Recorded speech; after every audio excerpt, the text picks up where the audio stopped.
Have you ever scrolled through social media, comparing yourself to others, only to feel worse? Or pushed yourself to exhaustion thinking, if I just achieve this, I'll finally be enough? I aced my exams, landed the dream job, married the love of my life, and still felt empty.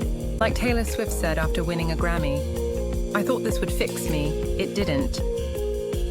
What if the problem isn't you, but rather how you see yourself? Today, we're uncovering the truth about self-love. Not the phony positivity, fake it until you make it junk, but a real foundation that changes the way you relate to yourself and consequently the rest of the world. Self-love isn't selfish. It's not even about feeling good. It's about being real. It's about being authentic. It's about alignment to your core values. Let's break it down.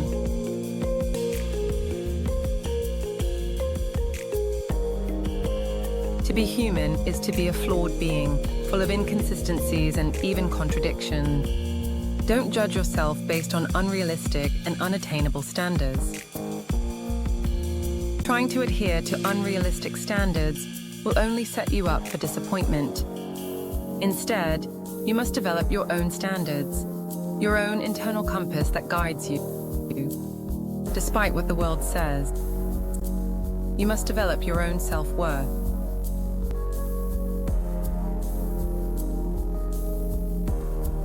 Don't talk down to yourself and beat yourself up with negative comments. Instead, talk to yourself like you'd talk to your best friend in crisis. You wouldn't say, "You're a failure," to a friend, so why say it to yourself?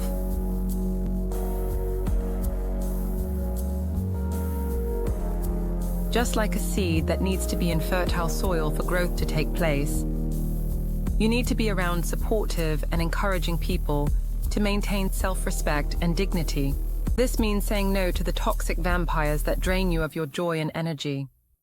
Don't be afraid to go it alone. Eventually, the right people will find their way to your life.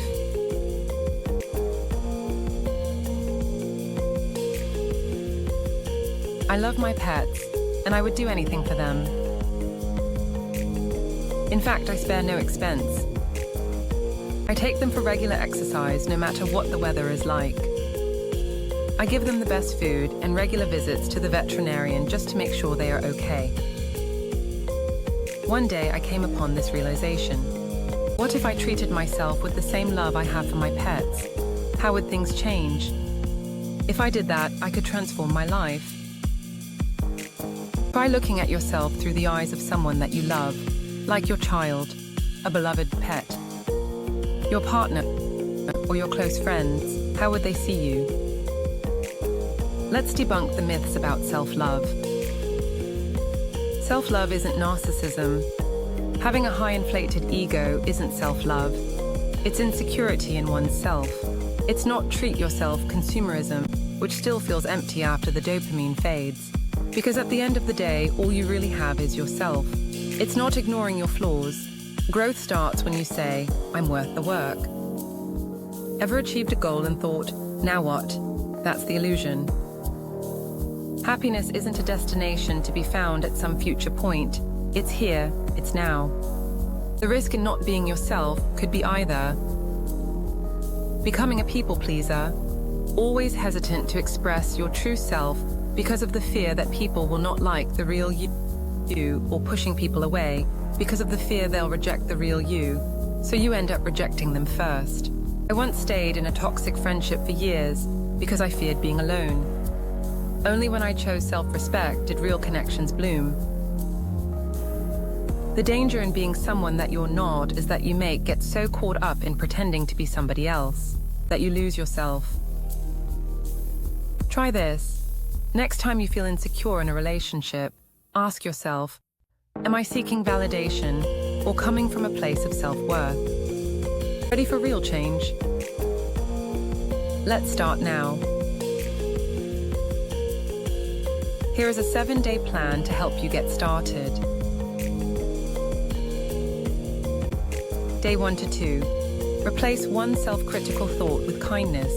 Don't be so quick to judge yourself as a failure. Instead, remind yourself that you are learning. Allow yourself grace. Day 3 to 4, set one boundary. Say no to something that drains you. Day 5 to 6, do one thing purely for joy, not for likes or productivity. Day 7, write a letter to your younger self and let yourself know how you feel. The world profits from your self-doubt by using it to create demand for products and services, by fostering a culture of comparison and self-criticism. By creating a sense of inadequacy, companies can drive sales of products and services promised to fix these perceived flaws. This can manifest in areas like beauty standards, consumerism, and career advancement. The world profits off your insecurities, but you're priceless. If this hit home, comment, "I choose me," because your voice matters. And share this with someone who needs it, because the world needs more self-love. Not because you should, but because you're worth it. And you always were.